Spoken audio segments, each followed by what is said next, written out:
You're listening to Hard to Be Humble.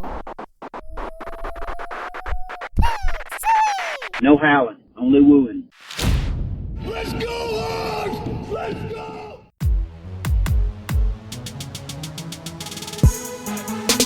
Come on, pig! You know what it is!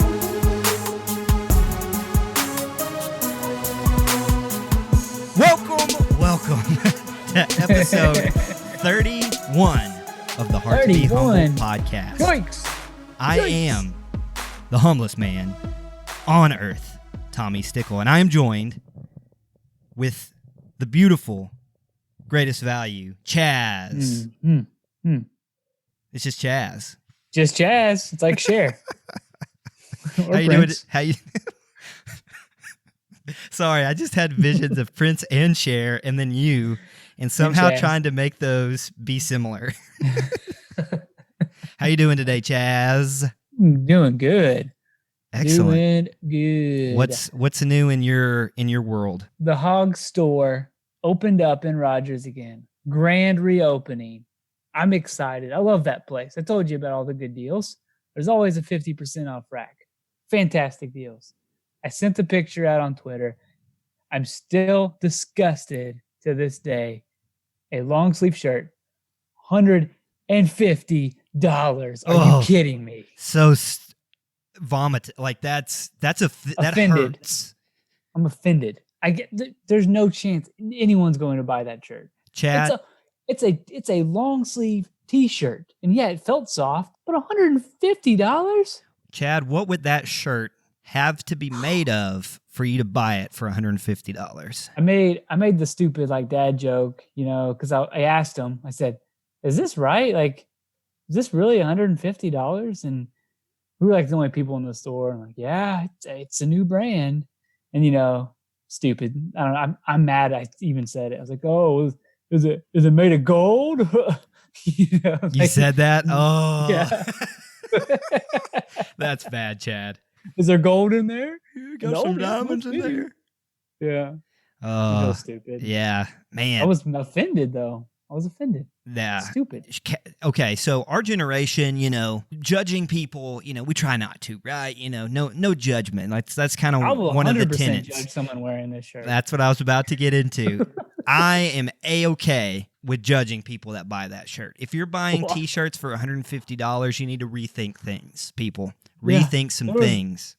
There was a whole wall of this new brand and just completely overpriced clothing. So I'm a bit frustrated. If we lose some listeners from this, hey, so be it. We just don't support you buying $150 long sleeve shirts. So it's they launched it for the spring and summer.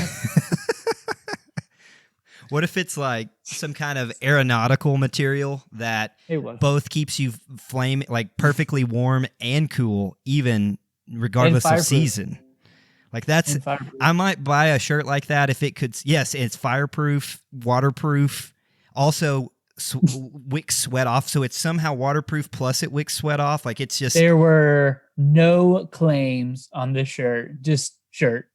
$150. Oh shirt. Man. That is offensive. I got a new hat.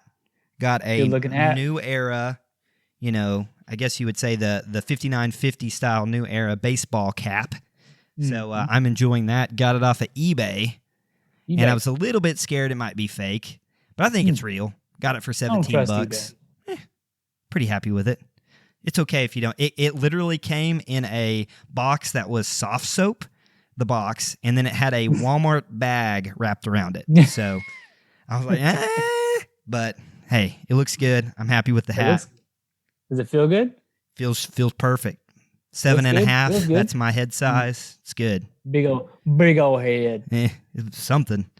Yeah, it's something. So Chad, let's see here. First off, let's kick it off with a very special guest. We were able to finally connect the dots with this guest. Super excited to bring him on. We already got the interview recorded, so we're going to play that now. Hope y'all enjoy. Well, all right, guys, up next, we have a very, very special guest today. I'm super excited to introduce the Hard to Be Humble audience to an influencer in the hog Twitter space named Hillbilly Hog Fan. Welcome on, Hillbilly. How you doing today? Tommy Chaz, not Chad, Chaz. Man, it's a pleasure to be on with you guys. Excellent, The man. Hillbilly Hog Fan himself, gracing Yes, sir. our podcast with his Yes, presence. It is Yeah. hard to be humble. That's right. It is. Yeah, absolutely. So, so tell us, Hillbilly. Well, Oh, go ahead, first Chad. off, hold on. I'm sorry. If you don't follow this man, you have to go follow him right now. It is at Hillbilly Hog Fan. Just how it is. Go follow him today. Great follow. Yeah, and it's not one of the dumb HAWGs. It's hog the way that hog should be spelled, HOG. Hillbilly Good Hog point. Fan. You know, the Word. normal spelling. Word. So, so is it okay if we refer to you as Hillbilly, or would you rather be Yes. Mr. Fan? Well, let's just be hillbilly today. All right, we'll call you Hillbilly. So tell us. I guess let's start with your little Twitter account there. Tell us when you started it, how long you've been doing it. I know right now you've got about, you're definitely an influencer there. You've got over Sure. five. You're creeping up on 6,000 followers, so you're doing something right. Probably making a lot of people laugh. Tell us a little bit about how long you've been going for that account, and just a little history there. Man, when Arkansas was playing Texas A&M, when we first started that Southwest rivalry game down there at Jerry's World, I can't remember how many years ago that was, but A&M is so ridiculous that you got to you got to say some stupid crap about them. So I decided to create a Twitter space where I could make fun of A&M that week, right? Yes. And yes. tell all my Aggie jokes I'd heard over the years. So I cranked that thing up with some buddies and had like a dozen followers. The next thing I know, man, stuff started getting shared, and I just started, putting my hillbilly gold out there on the internet for all my Razorback fans to see. That's awesome. Yeah, I know. I've definitely cracked up quite a few things. I know you like to have the can of Whoop A gif thrown out there at some people, giving them a can of Whoop A. I've yeah, cracked man. up a Whether few it's times about that. a Mizzou fan or Dingleberry wanting to meet down at the Sonic, sometimes you just got to open up a can. That's right. You might not know this, but do you know if you have one tweet that got blew out viral tweet or anything like that, the most likes you've gotten on one, does one stand out like that? Man, that is hard to put my finger on. I know that recently there was I put out a tweet that wasn't a funny tweet. It was actually a tweet about Nick Starkel and how the dude Joe Burrow was the second all-time passing leader in SEC bowl history behind Nick freaking Starkel. Oh man. And not only did that get retweeted, but Nick himself retweeted it. And the next thing I knew, man, people were commenting on it. Players on the team were commenting on it, and it got a lot of play. Yikes, that's awesome. And also one of those that you're like, should I use that mute the thread option that some people don't know about, because you get Right. way too many notifications of people fighting back and forth within yours, and you're like, shut up. Yeah, man, Twitter brings out the worst in folk. For sure. It's fun. What's one thing that I found interesting about having, a Twitter presence myself with this is that you see the bad, but you also see some really good, cool stuff too, which I think is kind of fun. It probably just depends on kind of where you operate in the space, but yeah. In the truth is in the hog sphere, man, that's where news breaks. Yep. So whether it's a coaching search or a player gets kicked off the team, a la O'Grady this year, you learn about it first on Twitter, man. And if you're a Hog fan, you got to be on Twitter or you're going to be late to the party. Everybody's going to know the news before you do. That's right. That is right. So let's pivot just a bit off of Twitter, and let's talk about some of your roots, being the hillbilly that you clearly are. Yes. So first things first.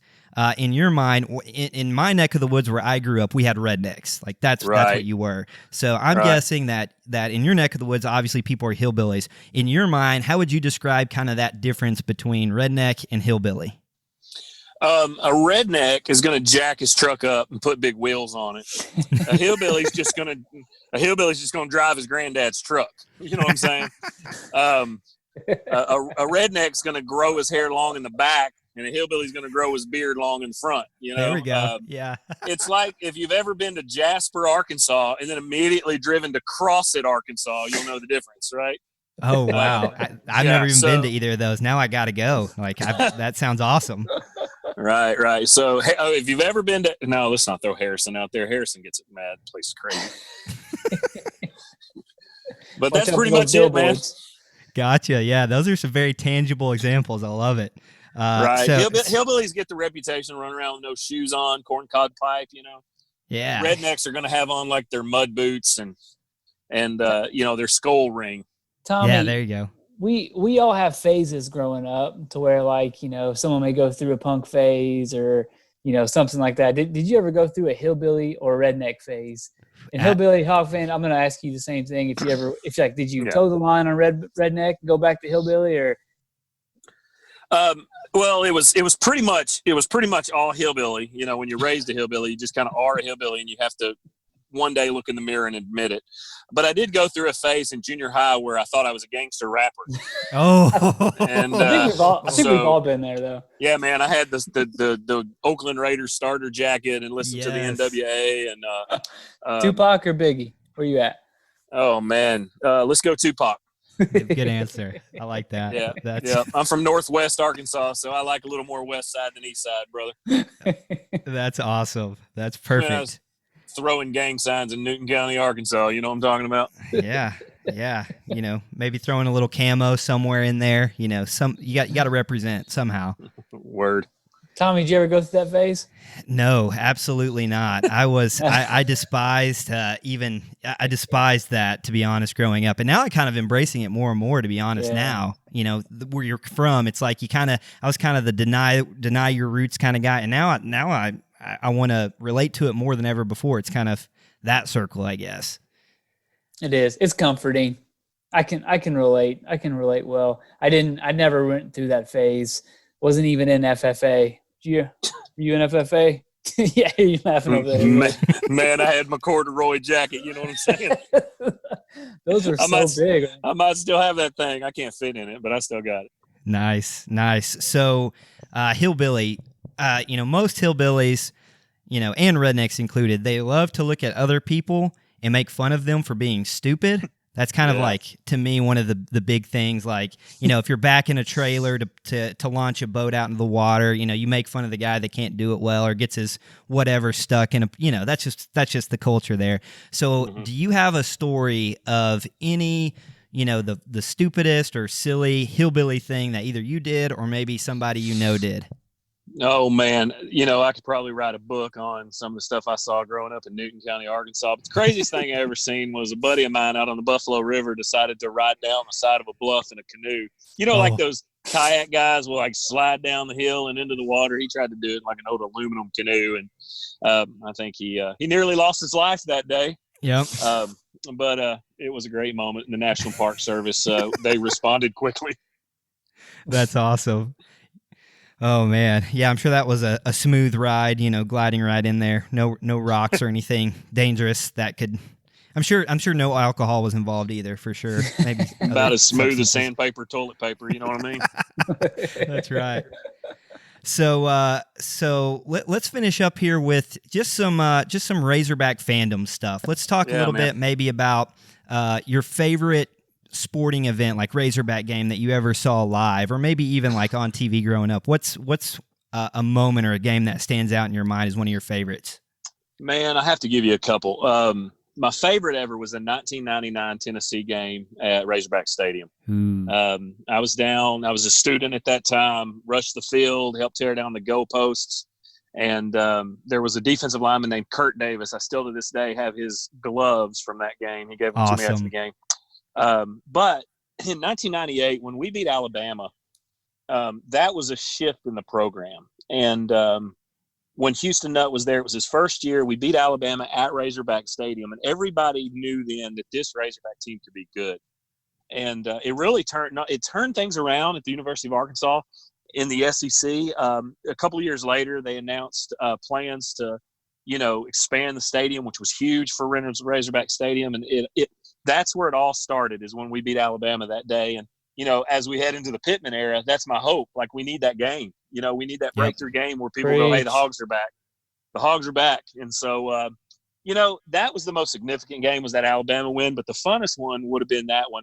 And then there was a game probably about 1998 or 9 where the basketball team beat a high-ranked Auburn team when Chris Jeffries was there in Bud Walton Arena. And I just remember the student section. We were going nuts, man. Chris Jeffries had a huge game. Loudest basketball game I've ever been to. That's awesome. Man, there's nothing like that. Just being in the crowd of those big games and there is nothing like that feeling. It's the greatest. You'll hold that memory forever. That's so cool. I feel like we haven't felt that in a long time. Exactly. It's been a while, man. Come on. I thought we almost got it when we got the boot that year, that first SEC win over LSU that Bielema got, and then it just kind of went flat from there. I was at that game. That was a good game to be at. Yeah, man. Yeah, it did feel good, and you're like, okay. I was at that game too, and it was really cold that game. There was a guy that they put on. There was a guy that they put on TV that he was a redneck, not a hillbilly, that had on an Arkansas Snuggie, and that went viral, and everyone was tagging me in it and saying, "Is this you, Hillbilly Hog fan?" It was not me. But I'm sure you said, "Yep, that's me. Yep, the hillbilly." I would. That guy, way too much mullet and way too few teeth, man. We're more moonshine people than methamphetamine folk. Nice, gotcha. Yeah.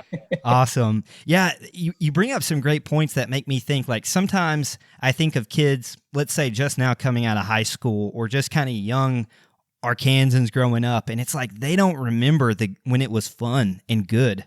All they have is like just pretty awful, Right. And I feel like it's really important for, Hog fans that are a little bit older, if possible, to try to connect those younger fans in to say, look, we might be bad at football right now. We're probably at the lowest point we've been in decades, but it will get better and we will get out of it. I mean, it just can't, we just can't stay this bad forever. It's just impossible. So, man, I was in high school when we won the national title in basketball. And then I was on the Hill when 98, 99, 2000, when Houston Nutt showed up and really rolled things around, man. And, oh, gosh, what I'd give to experience that again. Yeah. So do you have any strong feelings about, did we let Houston Nutt go at the right time, all that jazz? And then, how are you feeling maybe about, we all feel the same way about Chad Morris. What a bum. But how you feeling about Pittman, just kind of looking at football and the coaching history there? Houston was great for his time, man. And honestly, in my opinion, Houston forced it on himself. Houston did a great job in his time. And I think we'll look back on the Houston Nutt era and say, hey, that was pretty good. Yeah. But the problem is Houston made so many mistakes, man, that just forced the university had to make the decision they made, whether it was the phone records and what he was doing there, or the mishandling of the Springdale crew and Malzahn and Mustaine. He did it to himself. So that's what it is with Houston. Did we do it? Should we have done it? Really, Houston did it. We didn't. I agree. Yeah. So, and then with Pittman, man, I think the key with Pittman is who's he putting around him? Kendall Briles and Barry Odom. Let's go. Yeah, love it. If you could see, make a list, not a long list or anything, but coming up on the spring game, coming up pretty soon for football, what is something that you would just like to see? Do you believe that you would rather see one side of the ball dominate the other, kind of equal, or maybe it's not about how both sides do, but more, individuals, showing out or showing something that's different? Is there anybody you got your eye on or anything you're checking out for the spring game? Man, for the spring game, let's see the quarterback situation. Felipe Franks, can he do it? Mm-hmm. That's what I want to see. Great question. Yeah, man. Yeah. Yeah, and then looking into next season, go to South Bend and beat Notre Dame. Ooh. Oh, man. So Just awesome. do that. Just do that. How incredible would that be? Man, the hype would be so crazy. And it'd be great. Yeah. Well, all right, Hillbilly. I appreciate your time today.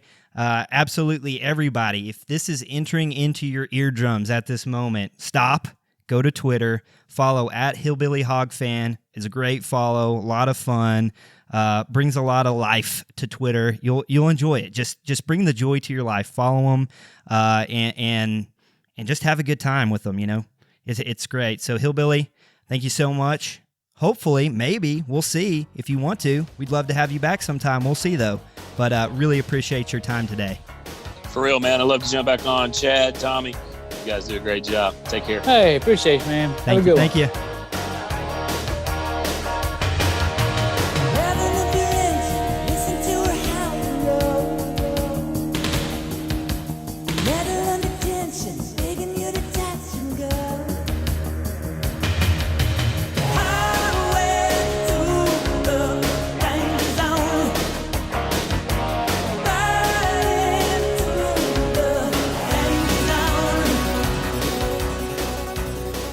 All right. Hopefully, y'all now know Hillbilly Hog Fan a little bit better. Hopefully, you've seen him around the Twitter space. If you haven't, you're doing something wrong on Twitter. Go follow him. If you don't have Twitter for some reason, what the heck are you doing? Just go sign up. But yeah, Hillbilly's awesome. Thank you so much for joining us today. We appreciate you greatly. So, Chad, that was a good one. Let's kick off here with just a little bit of news about the hockey team. You know, I love the hockey team. In fact, my plan is if Arkansas can win their first game against Vandy on Wednesday night, late Wednesday night, and they can advance to Thursday, I'm planning on going to the Thursday night game. So my plan is to be wearing an Arkansas hockey jersey and an Arkansas baseball hat. So if you see me in the crowd, probably my nose will probably be bleeding. If you know what I'm saying, I'll be up in the nosebleeds. Is that a dad joke? I don't know. But, yeah, excited for that. But for hockey, for the latest hockey news, the conference announced the first teams. First team, second team. Yeah, all that. I don't even know what you call that. Conference teams? What's the name of that? Sure. Best of the best. And the Razorbacks were not on, like, this is how good the Razorbacks were in their conference, in their all-Pacific region, okay? So in hockey, as you know, you have 6 people that are on the rink at a time. You have 3 forwards, 2 defensemen, and a goalie. So you have 6. Arkansas's team made up half of the first team. That's how good they were. We had our center. How many teams are in this conference?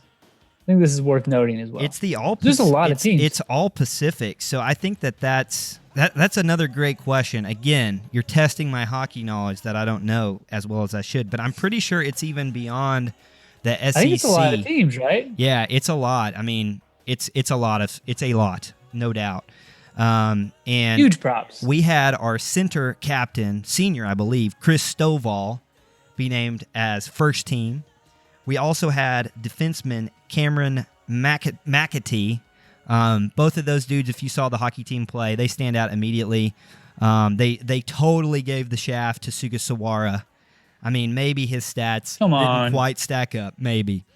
But regardless, or whatever the correct word is there, Sugasawara is my first teamer. But Chris and McAtee, and then the final one on the first team, our goalie, Joseph DeSanka, just the brick wall, DeSanka. What an awesome name. Sounds like a good drink. That's what are you drinking there? Better DeSanka. What you drinking? Man, it sounds so refreshing. Man, he should know about that. We also had some second teamers named. And, forgive me if I pronounce the names a little wrong, but Dylan Odeline, I believe is how you pronounce his name. And Alex, this one's I'm probably gonna butcher this one. Kueser, Kueser. Sorry, Alex, if I pronounce your last name wrong. The Boozer. But what an awesome showing. So I wanted to give those guys a shout out. They were working hard. They've got nationals coming up in a few weeks, so we'll be rooting hard for them. If you're in Texas, go see them. I don't care if you're on the far edge of Texas. You better be coming. You better be coming to support them. So the Razorback basketball team has now ended the regular season, Chad. It's crazy. It's crazy. Fast. Little sour note, I would say. Didn't end where we wanted it to. But how are you feeling today, Chad? Oh, hoops. Man, they're just not very good. I don't. Incomplete. Musselman's a good coach. Team's just not great. So look what the 3 guards did against A&M. They showed out. Witt, Jones, Joe. His forwards, this is the story of the season. So they are who they are. Let me ask an important question, Chad. I was talking to my mom, okay? I talked to my mom as every guy Yeah. should. Call your mom. Yeah. Make her know Oh, she's yeah. loved. Yeah. And we talk hogs. So Good. she was saying that, Musselman's a great coach. Yes. She was just giving him like, he did the best he could. We ended up where we should and all this stuff. I pushed back a little bit. And this is where I think I'm in the minority of Hog fans. I think Musselman did have a hard team to coach. Don't get me wrong. But I think that where we were at certain points of the season, we should have been better now. Yeah. I think you can point to Musselman and critique him a little bit on some of his decisions and say, yes, he had a hard team to coach, but he built this team for 2/3 of the season. We were really good. And in the last third, we fell apart because one guy got hurt, essentially, and then he came back. Is that – I feel like we can blame Musselman a little bit, and I feel like some fans don't want to at all. But I feel like we should have done better at the end. We just had to win one game, Chad, here against Texas A&M, and we couldn't do it. Couldn't do it when it counted. We were in the driver's seat. We couldn't make. A&M made the adjustments. They started feeding it to Nebo in the post in the second half. They kind of gained some momentum there at the end of the first half, and we didn't do anything. We could not stop them, no matter what we did. It just wasn't working. They had some guys out there. Mitchell, I think, was his name. Shooting the lights out of nowhere, but whatever, it happens. But we couldn't answer, so I don't know. He deserves a little blame, and I think Musselman a little bit. I think he would even own up to some of that blame. I think. Well, good. I agree with that. I think we should have made, with how the season was going, we should have made the tournament. At the beginning of the season, we wouldn't have said we should, but we saw what the team could be, and the team changed. At some point, it changed, and I don't know why, but I just think we could have done better. When the Hogs were 15-4, the outlook was like, how do you not make the tournament from here? And we found a way not to make the tournament. He had everything going for him. I don't put, like you said, I don't put too much blame on him, but he deserves a little blame. Like he set himself up 15-4. I still have it on my, those little boards you like put numbers on, like super crafty and trendy. You know those? Sure. It's 15-4. I put it up there. I was like, all right, I'm gonna keep up with the Hogs record. Then we lost like 4 in a row, and I just not fun. I just left it. It was still 15-4. Perfect. That was the still 15-4. That's awesome. One thing I'm curious to see, and I haven't gone to look at like Nevada and stuff much, to be honest, but I'm curious to see. Clearly, he can develop guards pretty well. We've had great guard play. There's no doubt about that. Either his system does, or maybe he helped develop them. I'm really curious to see, though. Clearly, we saw no development out of our big guys, out of our post players, out of our, people were out of position, but still, Ethan Henderson, Reggie Chaney, those types of guys, Scylla even maybe. We just didn't see a lot of development or any improvement. And it makes one wonder, is that a potential sore spot, so to speak? Is that something that Musselman doesn't have? Can he develop those guys? Or is that always going to be the story going forward? We never have good post player because either the system doesn't accommodate that or he can't coach it. It's just something I'm curious about. Just keeping it earmarked, How do you feel about that? I think it's fine. Everything's Not fine. worried. It's all about talent. You got to have the players. We didn't have the talent. Yeah, we'll have the talent next year. Yeah. All right, Chad. We'll see. Let's make some bold calls, man. I'm ready for some bold boldness. Calls.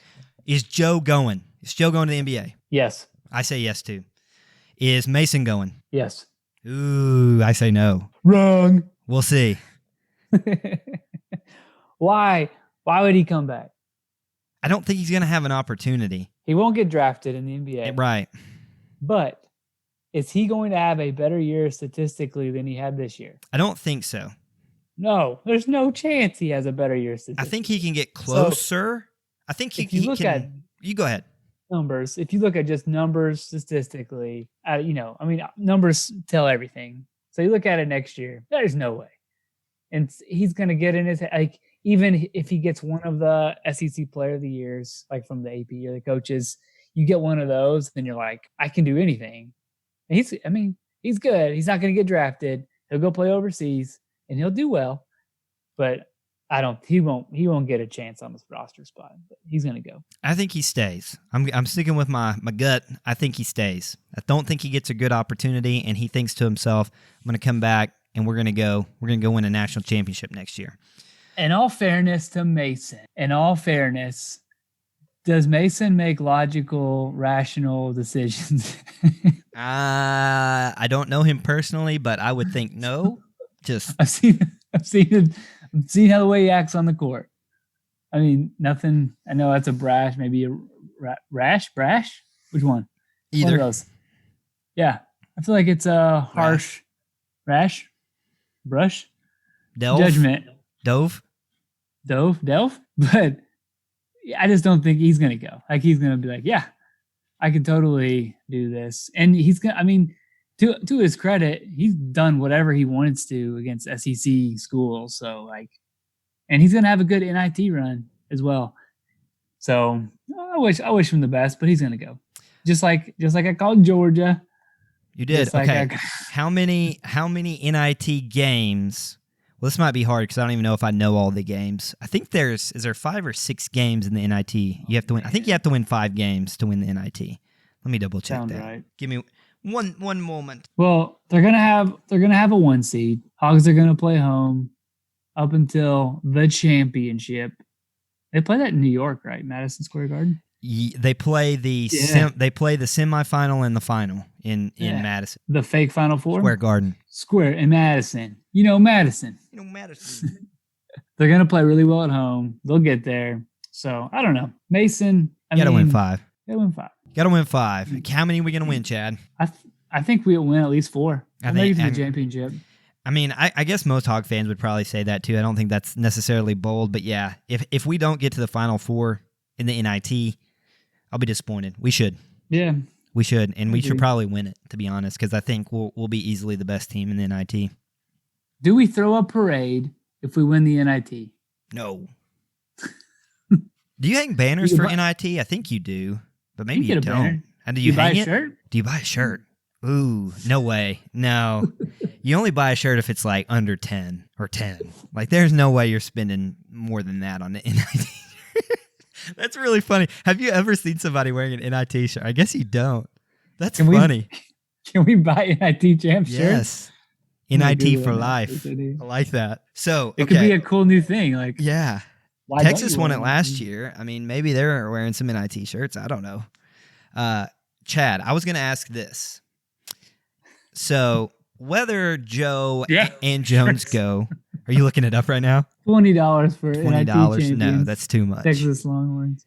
Ugh, Yeah. gross. I might put a screensaver on my phone. No, I probably won't even do that. They're really ugly shirts. Yeah, it's awful. Like logo's bad and everything about it. Chad, so do you think that we're going to get any? Oh, Chad is doing something we've never done before in our little live video. He is streaming his. Ooh, look at that! What do you call that? Where you got the little stuff around the Yeah. sleeves, like not raglan. Stupid. Yeah. It's dumb. It's kind of like that old school vintage 1970s style shirt where you have like the elastic that kind of fits tight around your arms and your neck. Yeah. That looks just gross. Ugh. All right, so Yeah, they it's do got have them, Texas on. people. Hoodies. Ugh, gosh. It's got the score. They beat Lipscomb? Oh, Yeah, Lipscomb. Yeah, I forgot they Lipscomb. beat them pretty made it. good. Lipscomb, man. Lipscomb's a good They have school. the score. That's even, to me, it's more embarrassing that they have the score of the game. Like Yeah, it was like yeah. a big event. Beating Lipscomb. I would buy that shirt. And I bet I could buy it at the hog store for like $10 clearance because no one would buy them. Yeah. I'll get you one. Please. I'll wear it. I'd love it. The more terrible it can look, the better. Extra medium. So, Chad, let's do another bold call. Do you think anybody's going to transfer off this team for Oh, that's a in the good summer? one. I actually think. Yeah, I got one. Okay, Reggie Chaney. that was mine. I think Yes. I think there is a 90% chance that Reggie Chaney yeah. transfers. It's very high. Did you see the look on his face on the bench No, against A&M? no. I did. It was this. Mm. Well, What- he did something where he had his. You know what that look just looked like that Chad just gave me? It looked like he was at a coffee shop and they had a sign over the house blend or the dark roast, and he was going in with the dark roast in mind, and it said sold out, and it was like that look of like, are you serious right now? They don't have the dark roast. That's gonna throw off my whole day. I'm totally a light roast guy. So Oh, definitely, yeah. gotcha. Yeah, he earned minutes. He did well, and then he got benched, and now he doesn't play at all. And so he's talented. So something's going on. I know he thinks he's more talented. To be playing, he should be playing, especially on a team where we have no big man, and he is a big man. Like, why am I not playing? Do you think he'll want to play in Brooklyn? Think he'll want to go up there with Mike Anderson? I don't know. Transfer up to he's at St. John, right? Yeah. So. Typically people transfer away from Mike Anderson. Yeah, I don't know. We'll see what Reggie does, but I think that there's a good chance he's not on the team. Oh, yeah. So that'll be interesting. Okay. He gone. Okay, I'm with you. That was exactly who I thought too. What about the humble beast? He'll be there. It is interesting to look at the roster, what it'll look like. I think I never know how to pronounce his name. Aeola, the transfer in this year who had to sit out. I think he'll either be a very similar player to Scylla next season, or he'll actually be really good. I have no idea what it could be. He could be our next year's Scylla, or he could be great. We'll just have to wait and see. We got Connor Vanover. I don't think he will be... I think he'll get defensive rebounds. I don't think he's going to be our answer on the offensive rebound. I don't think he'll probably have enough grit. And, like, when you're that tall, you're just kind of, like a long tree that kind of sways, He's not like the Bulldog getting rebounds. He's no Big Nasty. I don't think he's going to be Big Nasty getting those rebounds. So I think rebounding will still be an issue next year. I don't think we'll be fantastic or great. I think we'll be better, but I think it's at least enough to work with, and we could have a pretty complete team, but still will be a weak spot. We'll be fine. Everything's going to be okay. It'll be fine. It'll be what it is. That's for sure. So let's do a little recap of the season. Let's put a bow on it for everyone, and let's hand out some awards, Chad. And maybe awards is a strong. Let's put some labels. Let's put some titles from this season on some stuff. Okay? Okay. All right. So, Chad, when you think of the regular season, 2019-2020 basketball, what is the best moment of the season? The highlight of the season was beating Indiana at Indiana. And that's sad, I know. But that's it. That was the best moment for me. Because I had so much hope after that game. And I think the media had a lot of hope for us, too. Yeah. I'm going with when Calipari got kicked out of the game. The best moment of the season. Yes. Come on. That was the pinnacle of the season in a nutshell. Everything was building to that. And then after that, everything went south. That was the precipice, the pinnacle. That was the bright spot. Precipice. It was so good. And then Kentucky just came out and crushed us after that, and it was just disappointing after that. It was fun when he got kicked out, though. Oh man, that was the highlight. I think that was the best moment, and it didn't even involve our players. So, who's the sixth man of the year, Chad? There was a lot of six. Like I feel like the roles kind of shifted quite a bit, but here this may be controversial. No sixth man of the year. Ooh, none. No one gets it. That is controversial. We're keeping that one in our back pocket. Did not earn. No one deserved it. We had 5 guys who showed up each night. Perfect. Take that one away. Love it. No participation trophies No. over here. Let me tell you this, Wall. I coached a 6th and 7th grade team a couple years ago. We went 6-2 in the regular season. We were great. Showed up in the playoffs, lost to a bad team. We didn't even have a reward ceremony. Called it off. We're done. Forget it, boys. So just like with that, didn't show 6-man up. award. See ya. Nice. Chad is harsh. I'd love to see Musselman just throw that away in the trash can on awards night. Ooh, that'd be awesome.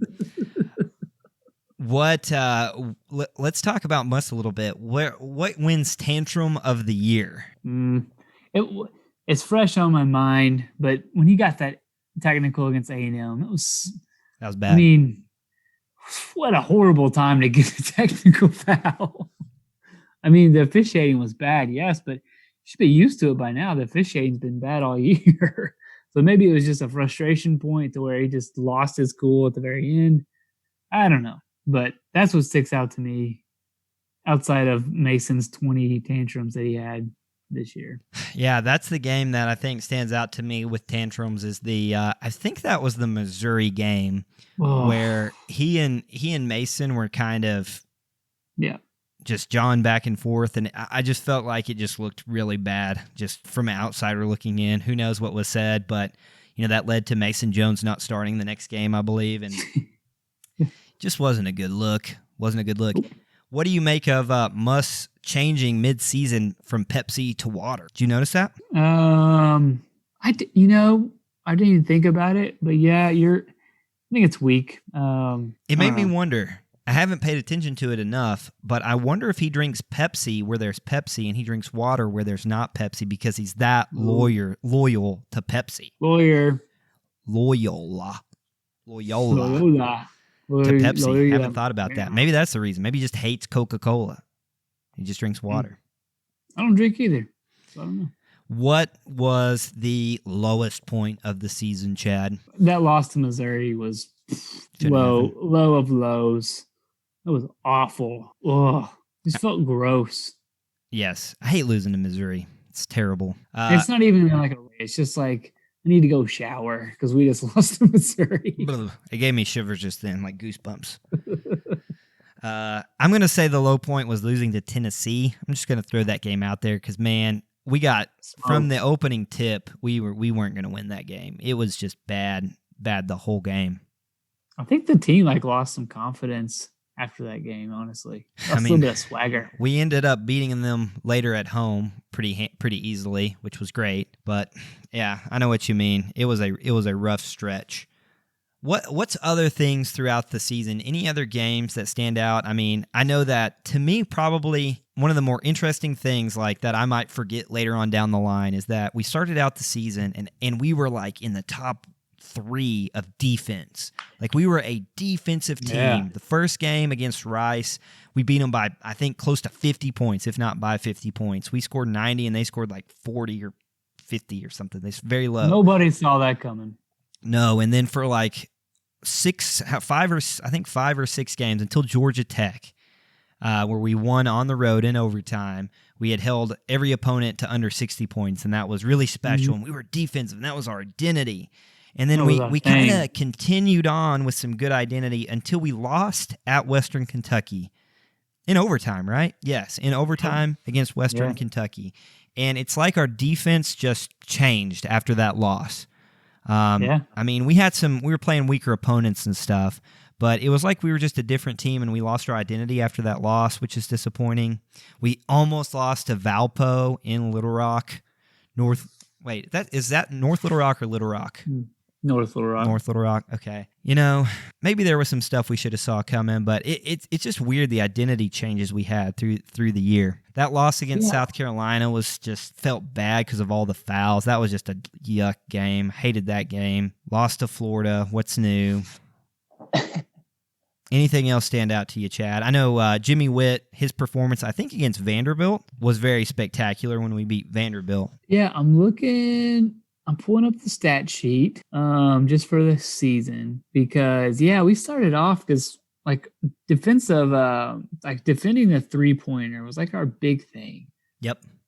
And we finished, our opponents shot 27% from 3, which is still good on defensive, but it was 15 or something at one point. So I feel like that really accelerated, out rebounded 1,200 to 975. That's a good job. 17,000 in attendance at the Rice game, though. That is impressive. The best. It was the first game, the best attended game before conference play. So I don't know. It was a roller coaster of a season.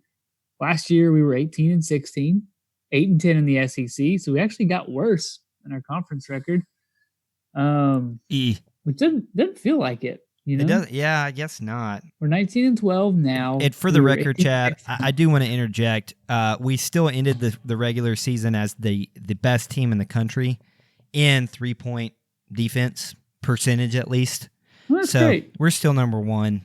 So hey, but it did feel like it got relaxed as the year went on. Yeah, it shows you what I know. But I don't know. It's We one ended. of our worst SEC conference since Mike Anderson's first year. He was 6-10. So we ended the season ranked 17th in most steals. That's pretty good. We also ended, let's see here, 29th in turnover. Like the other team committed, a lot of turnovers. Where we looked good in that. Forced the other team to commit a lot of turnovers. That's kind of the main stats that we really hung our hat on, so to speak. And hey, hopefully we can keep that up. So, any other season-ending awards we want to give out, Chad? Yeah, I think that's it. That's all I've got. I mean, Mason's the MVP. Can we give a participation award to Jamario Bell? Oh, I hope he had a good role in practice. If not, he just made a lot of memories this spring. Hey, that's right. He's gonna have fun lifting up that NIT trophy. I can tell you that. Wearing that shirt proud. Wear that shirt. So let's look forward just a bit, Chad, into the SEC tournament. We play on Wednesday. We play on Thursday. We got the late night. On Wednesday, we play Vandy. On Thursday, we play South Carolina. Should we advance, we play LSU. How you feeling? What do you think we do? Oh, man. Honestly, I'm in a bad place. Like, I feel like Vanderbilt's just going to beat us Wednesday. Like, I know that's crazy, but that's where my head's at. Vandy's playing better than they have all year right now. We should beat them, I would say, but I don't know if we will. And I think the chances of us beating South Carolina are very small at this point. I think this team has already shown kind of it gets worn out. It might already be worn out, and to play back-to-back nights, I just don't think they're going to be able to keep that up. So we win games because Mason Jones puts a lot of energy on the court, draws fouls, gets knocked down a bunch. You think he's going to win 3 nights in a row of that? No. He can do it. We would be lucky if he could do it for 2 nights in a row. He's not. If we get to LSU, they're going to beat us by 40 points, probably. I mean, maybe not 40, but they're going to absolutely destroy us if we get that far. Our dudes are going to be worn out unless somehow they just get motivated beyond belief and pull miraculous performances out of their rears. But I don't think that happening. I wouldn't count on it, but I could be wrong. It'll be too negative. Well, I'll enjoy the NIT. It'll be fun, and we'll look forward to next season. Definitely getting loaded back up. And if Reggie Chaney transfers, I think we can bring in a transfer, and I'll be excited to see who Muss brings. Should be. I bet he brings in somebody good if he's got the spot open. Yeah, because Reggie, if you couldn't find a spot on this team, that's a great point. What are you going to do next year? You're the biggest guy we have on the team, and the biggest need we had all year was size, and you're the biggest guy. And he had little sprinkles of decent, you're doing your role, a little sprinkle, great, and then just not disappointing. Yeah, he's talented. I don't know. So yeah, season's over. That's it, man. That is it. Baseball though, I'll let you down. We don't even talk about baseball. Yeah, baseball's a sore subject right now. It's probably on the long season. It's probably on the up and up. Yeah, I'm sure, but. The walk-off home run by Kjerstad yesterday was fun. Yeah, that was good. So we'll just keep moving on from there. So we've got a text from Andy to talk about Chad. He gave us his high fives, his best friend, and his punches. So let's get into that. Andy's the best, man. Let's get ready to high five. Did we just become best friends? Yep. A nice punch to the face. All right, boys. My high five goes to Heston Kjerstad for hitting the walk-off home run. He has at least 1 hit in every game this year. Absolutely. I actually didn't fact-check that, but I am almost positive he's correct. My best friend goes to the GOAT, greatest of all time, Dave Van Horn. I mean, what more reliable best friend can you have than Dave? Man, imagine if Dave Van Horn was your best friend. How freaking cool would that be? Man, I'd call him every day. And I'd be like, Dave, tell me something good, man. And he would. He kind of sound, I'd like to give him a call every morning on the way to work. It'd be nice. Andy says, never question or worry about baseball. They will get it going soon. Yeah, and everything's fine. And my punch goes to 2 different groups. First, to anyone over 6 foot tall on the South Carolina's women's basketball team. Okay. All right. We don't condone hitting women, but fair enough. The second goes to SEC men's basketball refs. Yes, we all can get behind. I mean, they need knives to the heart. Man, that sounded rough. Gosh. Maybe they don't need that. Y'all know what I'm saying. They need some they need to bleed a little bit. They're so bad. Bleed a lot of it. They're so bad. Now, the punch was almost the Hard to Be Humble podcast. What, Andy? Oh.